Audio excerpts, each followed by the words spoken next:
He's very good at what he does. Always quality cooking. He's very good at what he does. Slippery, slick, heavy jab. And I just wanted to see if it was like last time. I can see his shots coming. I can see them. And this is the thing, I've campaigned for most of my career at lighter weights than he has, and the fighters are so fast. So without harping on, but fighting, you're clever as well. Fighters like Isaac Chalemba is they're very, very fast. Nathan Cleverly is very, very quick. So when you get in with someone like David Haye, he's very, very quick to other heavyweights. I've had young sparring partners in for this camp, and I don't want to sound big-headed or put the sparring partners down, but I could have rendered everyone unconscious if I wanted to. I really could. When I was 28, 29, I was vicious, and I used to knocking people clean out was like a badge of honour. I'm at a stage, I haven't got a clue what that done. I'm at this, I've been through an awful lot of things in my life and experience, and it's been so hard, but I don't want to hurt anyone. I want to beat them. I want the referee to come to 10.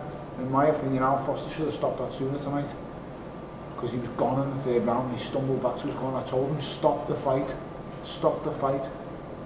and he, you know, come on the fourth. I was a bit cagey and wary because David really can punch.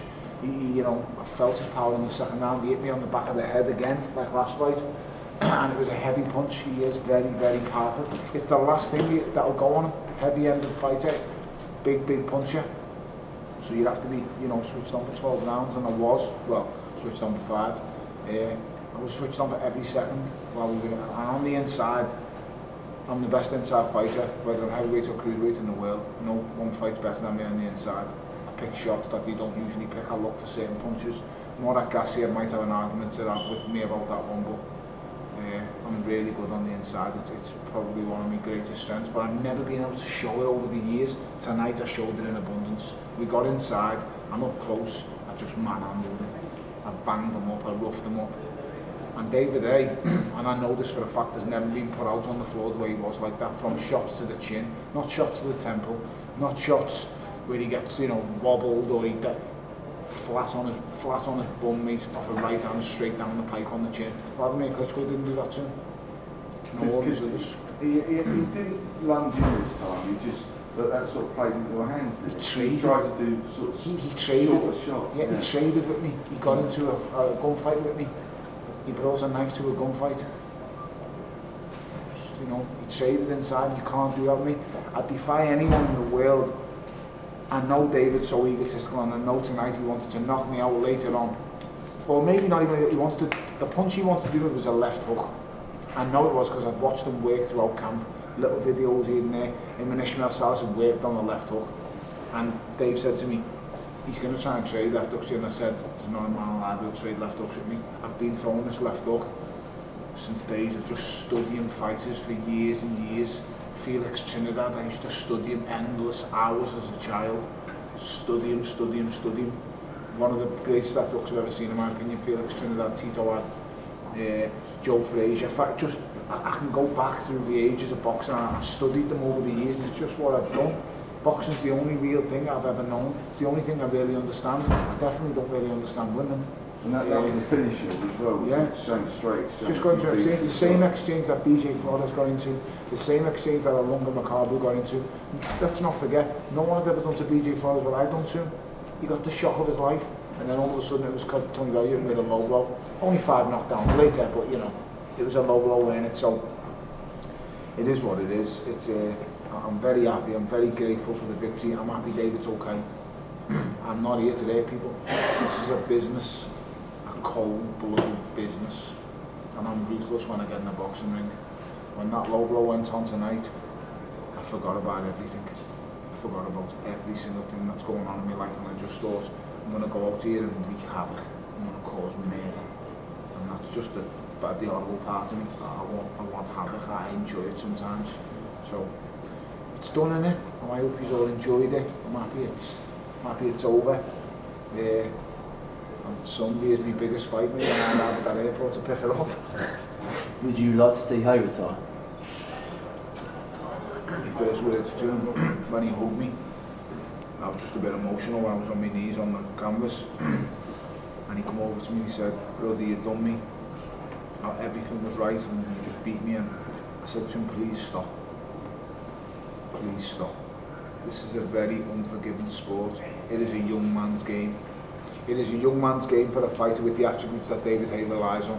Now, fighters like Bernard Hopkins and James Toney can go on longer than us, but the likes of David Haye, because their attributes and style isn't based on reflexes, speed and timing. These things decrease as you get older in boxing.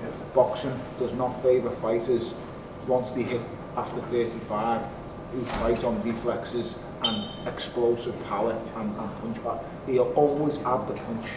So we could render any heavyweight out in the world with one big right hand. He can do that, he has that in his bank. But he doesn't have the speed and the timing and the explosiveness to get in there. All the attributes that he had over the heavyweights over the years, all the attributes he had over the great cruiserweights he's beaten, he doesn't possess them. He's still a world-class fighter. I still rate him as the biggest single punching heavyweight in the world. With that right hand he's got, it's dangerous. He clipped me on the back of the head and my brain shook. So, you know, don't detract or take away anything from David's career. He's an amazing fighter. Go down better than I ever will. So, you know, from what he's done, but styles make fights. There's many styles out there that I can beat. There's many guys out there I can beat just because styles make fights. I'll beat Andre Ward. You'll all laugh and everyone will think I haven't got a chance. I will knock Andre Ward out. I will beat him down slowly but sure. I could do it two ways. I could outbox Andre Ward if I choose to. I've just got a different set of skills than what he's faced before. I can do things differently. And I'm telling you, I'll beat him. I don't care how good he is, I've got all the respect in the world for him. An amazing fighter, pound for pound, great. But styles make fights, and I will beat him. That's because you can beat him on the inside. But I can beat. Well, Ron's greatest asset is the inside fighting. I can match him. I can match him, and he's never fought a fighter who can match him on the inside. That's his greatest strength. It really, really is. That's what his greatest strength in all of his fights going into. He's just such a great inside fighter. He's Bernard Hopkins, 20 years younger. That's exactly what he is. But there's ways to beat him, and I know I can beat him. 100% convinced I can beat Andre Ward. As great of a fighter he is, once again, I'll beat him, but he'll go down as a far greater fighter than me because of his achievements and what he's done. He's a brilliant fighter. He's a legend in the game. But I will beat him. The fat scouser will beat him. Tony, you gave him a hug tonight. Yeah, I jumped on him. Dislocated my fingers. In the second round, you had your arms in the air after a shot from David. Yeah. What were your feelings when that happened? That wasn't the one that actually shook me skull when I put my arms up. I wasn't stupid enough to put my arms up when he did actually rock the brain. I just done a little bit of jigging, moving, radio Rahim. I was on him, but he's heavy-handed, man. He's got dangerous hands. He really, really has. So when I took the thing is in boxing, what you have to understand is it's never the punch you see coming that renders you unconscious or drops you to the floor. So I've never been rendered unconscious, to be honest. So talking bollocks again, sorry. But I've been on the floor numerous times, and it was never off a punch I seen coming. And I could see him. I could see the punches coming. I just know he could never. I told all you guys I was going to stop him, and I was going to stop him quicker than I did last time. And I knew I was going to do that because he would come for me. And when a fighter comes for me, he gives me the opportunity to really hurt him. And that's all that went down tonight. He came in the ring 110%. The best David Haye you've ever seen. Six-pack booming, muscles booming, pumped. Looked fantastic. I told him yesterday, on the scales when he got off, you look beautiful. Tomorrow, boy, I'm going to get my hands on you.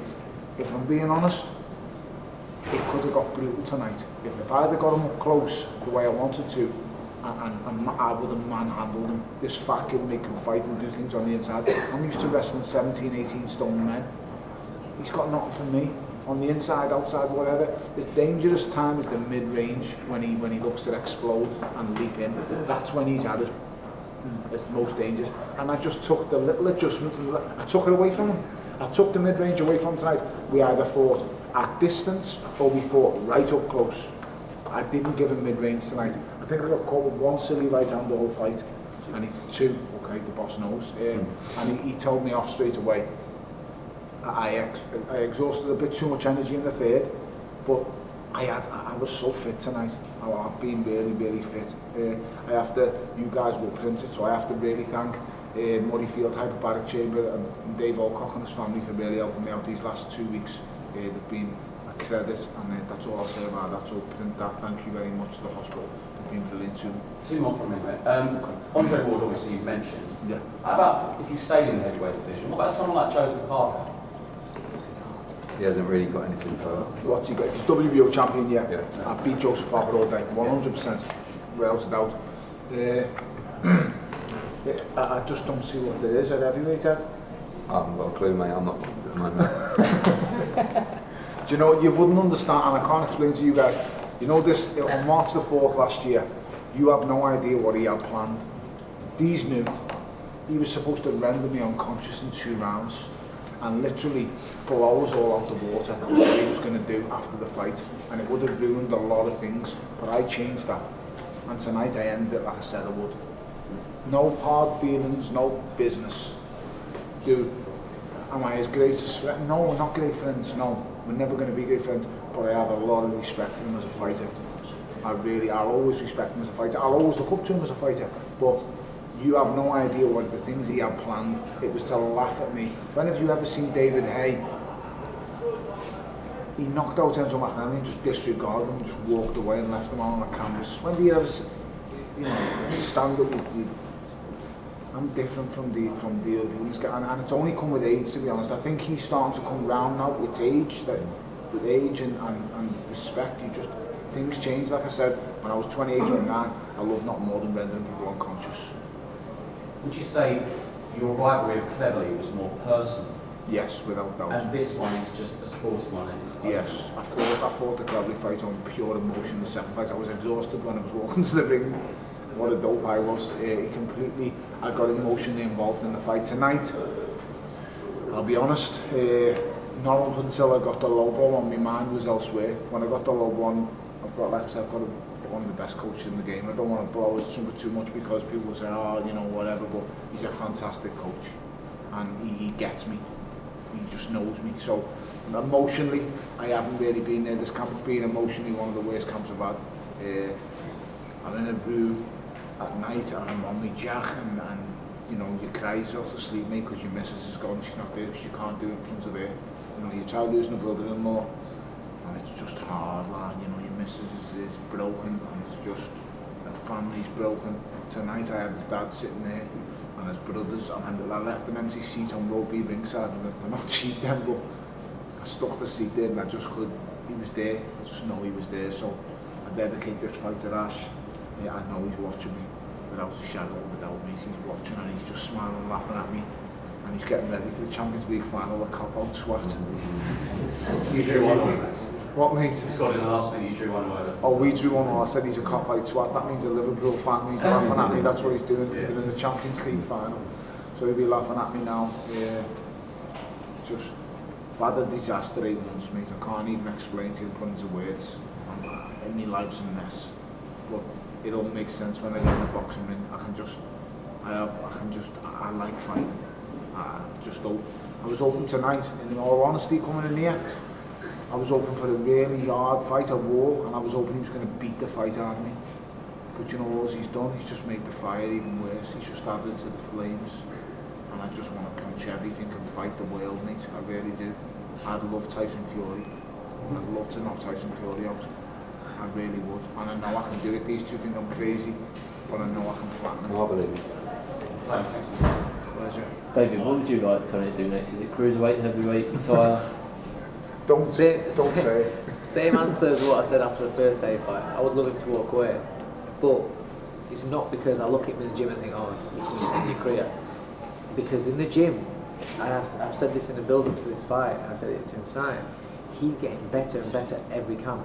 Every camp, he's doing things because he's got such a great boxing intellect, and he thinks about things, and he's got a good understanding. But with age comes his maturity, where he's able to then take it into a fight. But he's physically getting better in each camp as well. So it's hard for him to walk away when you feel that you're getting better and better, and when you are. So I don't want him to quit because of that. I just want him to quit because I think, well, what else is there? What is his proof? Eddie's got to come with something massive that's going to get his juices flowing and make Probably will, to be fair. To be fair, you probably will. But it's got to be something that can get that fire going. Because he can't just carry on boxing because the fans want him to fight this guy, but is it worth it? Can he get up for it? He's got to be up for it 100% in order to go through what he does in camp. Yeah, a little while ago, you met with Tyson to speak about his comeback. Obviously, he crucified him because the comeback fights that he wanted. So, knowing Tyson and knowing Frederick, is there any chance you can really make that? The truth is that when David Haye pulled out this fight, Tony just wanted to get rid of him and say, let's just move on. And he met Tyson, and shook on a deal to fight. And I said to him, he ain't going to fight you. And he said, I don't believe Haye will make it in the ring again. I said, I think he will. We had a big debate, and thank God, when I saw him get in the ring tonight, I was just there. My job was done. I thought, yeah, it is. And Tyson Fury, when you see what he comes back against, and when you see what he fights over the next 3 or 4 fights, he will not go anywhere near. Yeah, 4 fights. Wow. He won't go anywhere near Tony Bellew. But in time, that could be a big fight. No, it won't. Not 3 or 4 fights to me. Not hanging around that long. No, I mean, no, it's not about They might be quick. They might be quick. It's just not 3 or 4 fights to me. He gets on that Dusseldorf form, you know what I'm saying? I don't fancy the night that could incur for me. So I'm not about that life. I don't need a man who's about 9 foot trying to punch my face in, who's back to his best. So listen, boxing's all about time, and I'm not going to sit here and lie to you and say I would have beat Tyson Fury the night he was in Dusseldorf. Chances are I wouldn't. He'd dance around the ring and jab my head off. But what I will say is, when the likes of the great Muhammad Ali met the great Joe Frazier, he'd been out the ring for how many years through inactivity, or what happened with his the Vietnam thing and stuff like that. So timing is everything in boxing, and styles do make fights. Tyson Fury isn't a big puncher like Deontay Wilder or Anthony Joshua. He isn't. Or David Haye, yes, but he has a certain set of skills. He's big, he's elusive, and he's faster at heavyweight, but he isn't as fast as David Haye. So it's a fight I like.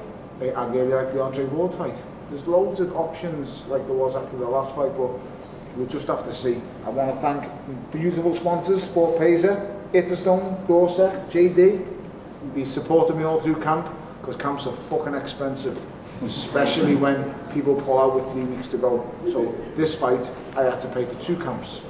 I had to hire another gym in Liverpool for the December camp because I didn't go to Sheffield. So thank you very much for everyone who backed me. And there's very few. Once again, I'm sure I was wrote off again tonight. What was the odds before the fight this time? You're at 2 to 1. 2 to 1, so I'm still the underdog? Yeah, just. Okay, just. So the fat scout said, cost the bookies a few million again. He made up about that. It pleases me endlessly. And the only thing I forgot was my balaclava. So, you know, robbed the bank again. Robbed another bank. Thank you very much. I mean, what else can I say? Has Ward given any hint? He wants to fight. Yeah. He wants to fight. Believe me, he thinks he can beat me easy. He wants to fight. Where would that be? Here? Yeah, 100%. Only here. Yeah. Right, guys, we've got to clear out this place soon. So thank you very much for staying. Thank you very much for coming. I really do appreciate it. Thank you. Hey Fight fans, it's Michelle Joy Phelps. If you haven't already subscribed to our YouTube channel, make sure you do so by clicking this icon right here, or else.